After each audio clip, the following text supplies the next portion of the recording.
Wildan selalu meminta uang dari sang ibu yang bernama Rohani. Halo Sobat Pena, apa kabar hari ini? Assalamualaikum warahmatullahi wabarakatuh. Hari ini kita akan kembali membahas kejadian-kejadian mengerikan, kisah nyata yang terjadi di muka bumi ini.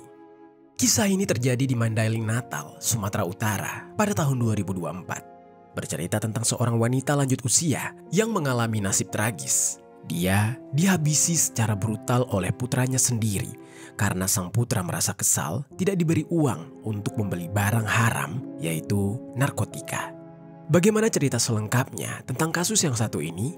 Langsung saja kita bahas di Kata Pena.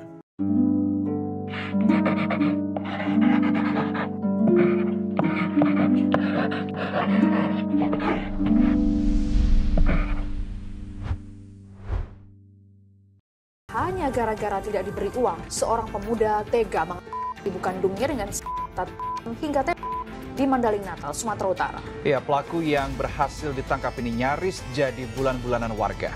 Sebelum kita mulai ke ceritanya, jangan lupa untuk subscribe channel ini dan bagikan video ini ke teman-teman kalian.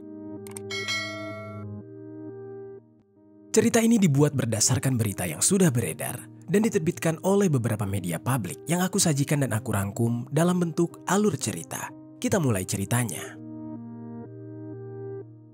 Di Mandailing Natal, atau yang disingkat dengan Madinah, Sumatera Utara, ada seorang pria yang berusia 24 tahun bernama Wildan. Di usianya yang bisa dikatakan masih cukup muda, dia sudah menyandang status sebagai seorang duda dengan 2 orang anak. Namun mengenai mantan istri dan kedua buah hatinya itu, serta informasi mengenai sudah berapa lama dia bercerai, tidak dijelaskan di media manapun. Namun diketahui bahwa kedua buah hatinya tinggal dan ikut bersama mantan istrinya.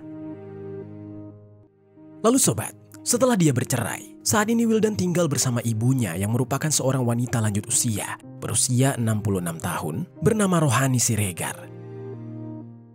Namun mengenai sang ayah tidak dijelaskan di media manapun mengenai keberadaan dan identitasnya. Selain ibunya, ada juga kakaknya yang bernama Parlagutan Dalimunte.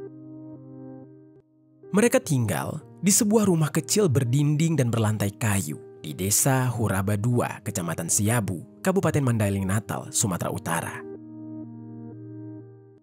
Mereka bisa dikatakan hidup di dalam keadaan yang cukup sulit, serba kekurangan, dan benar-benar sederhana. Dan ibaratnya, sudah mana hidup mereka sulit, Wildan ini juga merupakan seorang pecandu barang haram, yaitu narkotika jenis sabu-sabu dan juga ganja, yang kerap sekali selalu dia beli untuk memuaskan hasratnya. Selain pecandu, Wildan juga dikenal sebagai pemabuk, dan entah karena perangainya tersebut menjadikan salah satu alasan kenapa dia bercerai dari istrinya. Lalu sobat, diakibatkan tabiat buruk yang sudah melekat di dalam dirinya, yang mungkin juga akibat dari pengaruh barang haram yang selalu dia konsumsi, Wildan ini memiliki kebiasaan bermalas-malasan dan jarang sekali tidur, hingga dia enggan untuk bekerja dan mencari nafkah. Namun, sesekali Wildan juga mau bekerja serabutan, terkadang dia kerja bangunan, atau terkadang dia bekerja di sawah untuk mendapatkan sedikit uang, dan setelah itu kembali membeli barang haram. Bagi Wildan, sedikit uang tersebut cukup untuk memuaskan hasratnya dengan barang haram yang dia konsumsi. Dan setelah itu, dia memilih untuk bermalas-malasan lagi.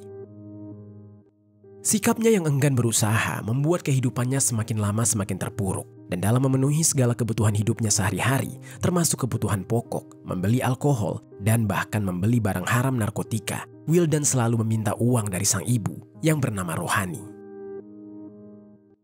Sang ibu yang bernama Rohani adalah wanita lanjut usia yang seharusnya sudah bisa menikmati hari tuanya dengan tenang dan dengan support dari anak-anaknya. Tapi sedihnya, dia justru harus menanggung beban besar akibat perilaku putranya tersebut. Tidak ada informasi di media mengenai dari mana sebenarnya Rohani mendapatkan penghasilan. Namun yang jelas, sehari-hari dia bisa mencukupi kebutuhan hidupnya serta kebutuhan anaknya yang begitu malas. Kemungkinan besar, penghasilan Rohani ini adalah dari hasil jerih payah kakaknya Wildan, yaitu yang bernama Parlagutan Dalimunte, yang sehari-harinya bekerja sebagai kuli bangunan di wilayah Simaningir. Ya wajar, dia adalah anak yang rajin, dan masih mau mengirimkan sedikit uang untuk sang ibu. Namun ibunya selalu membagikan uang tersebut bersama Wildan. Rohani adalah ibu yang baik. Dia berusaha keras untuk mendukung anaknya, yaitu Wildan yang sedang dalam kondisi terpuruk. Walaupun pada nyatanya, Wildan seperti orang yang tidak tahu diri.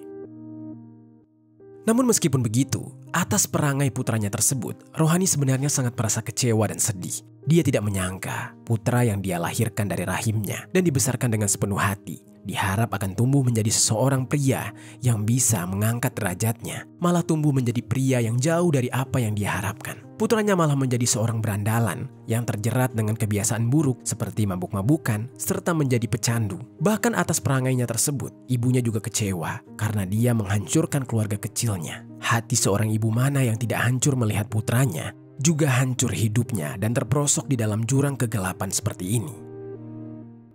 Namun meskipun begitu, di dalam kondisi yang dialami oleh sang putra, ketika orang-orang menjauhi Wildan, Rohani tetap mau setia menemani putranya tersebut. Sama seperti ibu lainnya yang selalu ada untuk anak-anak mereka. Begitupun juga dengan Rohani yang selalu siap berada di sisi Wildan, putranya. Meski kondisi putranya yang satu ini benar-benar membuat dia kewalahan.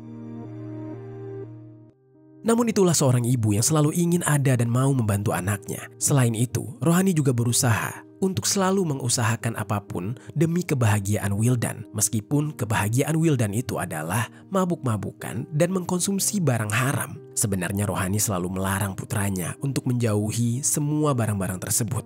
Namun sering sekali Wildan malah marah dan bereaksi yang membuat Rohani mau tidak mau memberikan apa yang diinginkan putranya demi menghindari konflik dengan putranya. Begitupun juga dengan sang kakak, yaitu Parlagutan Dalimunte yang juga selalu memperingatkan adiknya Wildan.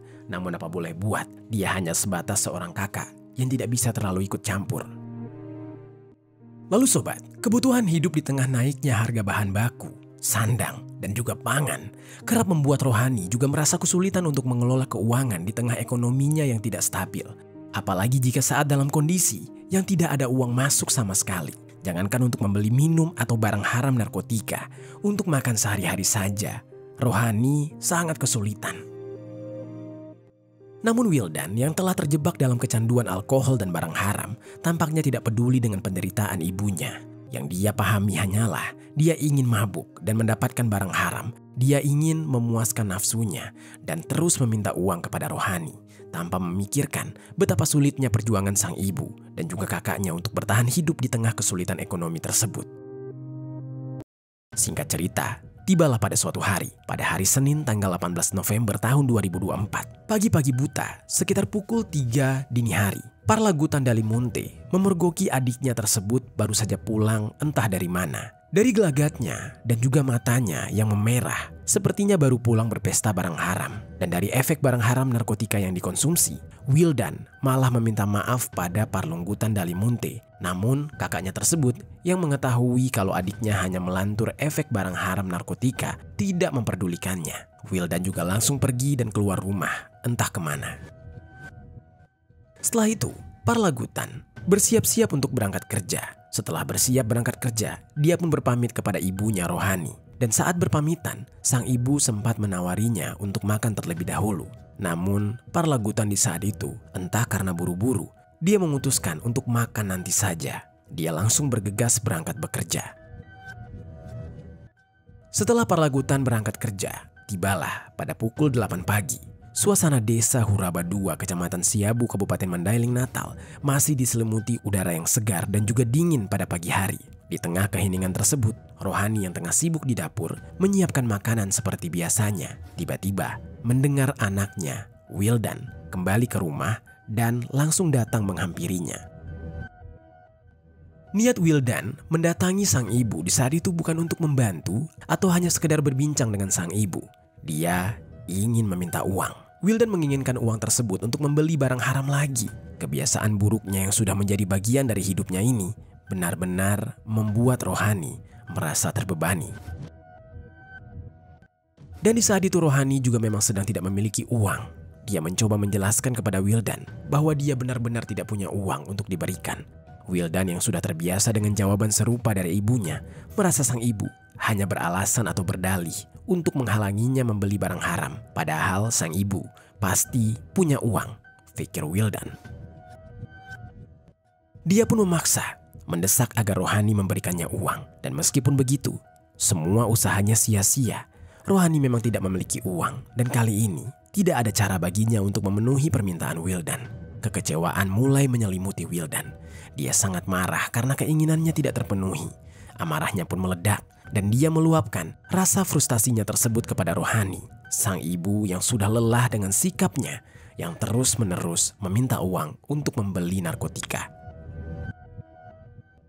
Akhirnya Rohani tidak dapat lagi menahan kesabarannya. Rohani pun menegur putranya dengan nada yang tegas, mengingatkan bahwa dia tidak selalu bisa menuruti keinginan Wildan, terutama untuk hal yang hanya akan merusak hidupnya.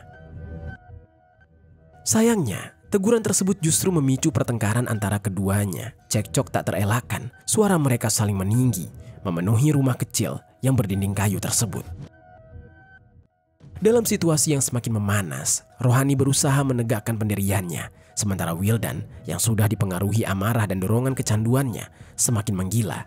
Dia kehilangan kendali. Apa yang awalnya hanya berupa percakapan pagi biasa berubah menjadi konflik emosional yang penuh ketegangan antara ibu dan anak tersebut. Lalu sobat, pertengkaran antara Wildan dan Rohani memang sudah menjadi hal yang sering terjadi. Namun kali ini terasa sangat berbeda. Wildan tampak lebih kecewa dan marah dari biasanya. Entah karena pengaruh barang haram narkotika yang telah meracuni tubuh dan pikirannya, atau karena ada alasan lain. Namun emosinya benar-benar memuncak. Dan di tengah kemarahannya tersebut, matanya tertuju pada sebilah parang yang tergeletak di dapur. Tanpa ragu, dia mengambil parang tersebut. Dia langsung menggenggam erat, seolah kemarahannya benar-benar tidak bisa tertahankan. Dan sementara itu, sang ibu, Rohani, yang tidak menyadari bahwa anaknya sudah menggenggam parang, kembali berbalik untuk melanjutkan memasak. Dia tidak menghiraukan putranya tersebut dan berharap suasana akan mereda ketika putranya juga sudah berhenti berbicara.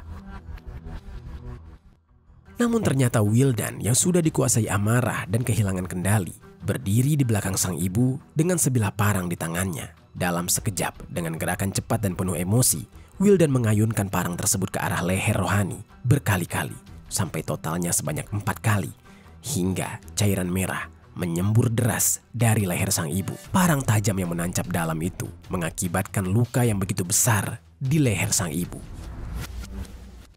Rohani yang terkejut sekaligus merasakan sakit yang luar biasa, langsung jatuh tersungkur di lantai. Dia sama sekali tidak punya kesempatan untuk meminta tolong. Terdengar suara orokan atas rasa sakit yang ditahan oleh Rohani akibat tebasan parang tersebut. Cairan merah langsung membasahi sekeliling dapur dan tergenang di lantai. Air mata Rohani mengalir, bukan hanya karena lehernya yang terasa sakit, namun juga dadanya yang terasa sesak menerima kenyataan bahwa putranya sampai tega berbuat sejauh ini kepadanya. Sementara itu Wildan yang melihat kondisi sang ibu sudah bersimbah cairan merah, lantas di saat itu bukannya menyesal, malah dia merasa panik. Alih-alih dia membantu, dia malah justru melarikan diri meninggalkan sang ibu dalam kondisi sekarat. Wildan melarikan diri ke arah hutan sambil membawa sebilah parang yang berlumuran cairan merah. Di luar rumah, jeritan minta tolong dari Rohani ternyata sempat terdengar oleh para tetangga. Beberapa warga melihat Wildan berlari terburu-buru meninggalkan rumah sambil membawa parang yang berlumuran cairan merah, yang membuat mereka jadi curiga. Dan tanpa berpikir panjang, warga bergegas menuju ke rumah Rohani. Seketika mereka masuk ke dalam rumah, pemandangan yang mengerikan menyambut mereka. Rohani sudah tergeletak di lantai dengan luka yang begitu parah di lehernya. Cairan merah masih terus mengalir membasahi lantai kayu di sekitarnya. Para warga yang terguncang segera membagi tugas. Sebagian dari mereka ada yang melapor kepada pihak yang berwajib, sementara lainnya bergerak cepat mengejar Wildan yang kabur menuju hutan di sekitar desa. Lalu sobat, meskipun Wildan berusaha untuk berlari kencang, amarah warga rupanya lebih membara yang membuat lari warga lebih kencang daripada dia dan akhirnya bisa menghentikan langkah Wildan untuk melarikan diri. Setelah berhasil ditangkap oleh warga, kemarahan warga pun meledak. Wildan dihajar beramai-ramai sebagai luapan amarah atas perbuatannya terhadap sang ibu. Dia menerima pukulan demi pukulan hingga tubuhnya lemah tak berdaya. Beruntung, polisi tiba tepat waktu dan segera melerai amukan warga.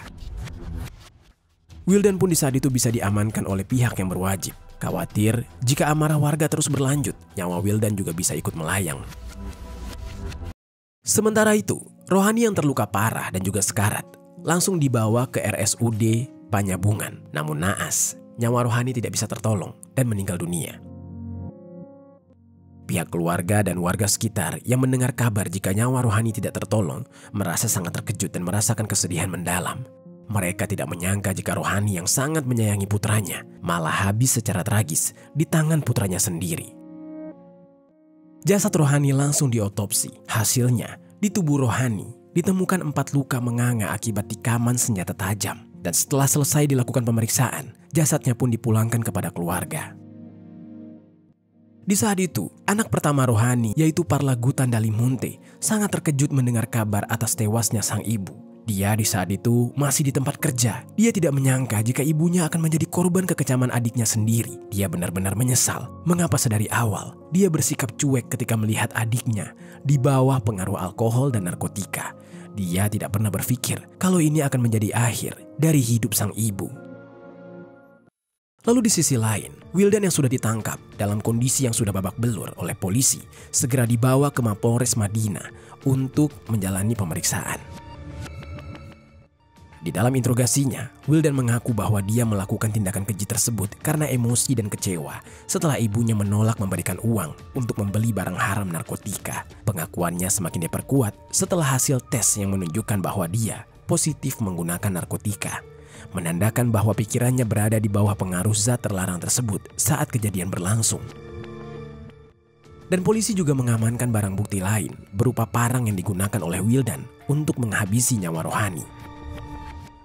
Atas perbuatan kejinya itu, Wildan pun ditetapkan sebagai tersangka. Wildan dijerat dengan pasal 338 dan subsidiar pasal 351 ayat 3 Kitab Undang-Undang Hukum Pidana. Dia diancam dengan hukuman penjara selama 15 tahun. Benar-benar kejadian yang mengerikan. Pengaruh barang haram narkotika dapat membuat seseorang hilang kesadaran dan moral sampai tega menghabisi nyawa ibu kandungnya sendiri. Apa pelajaran yang bisa kita ambil dari kisah ini?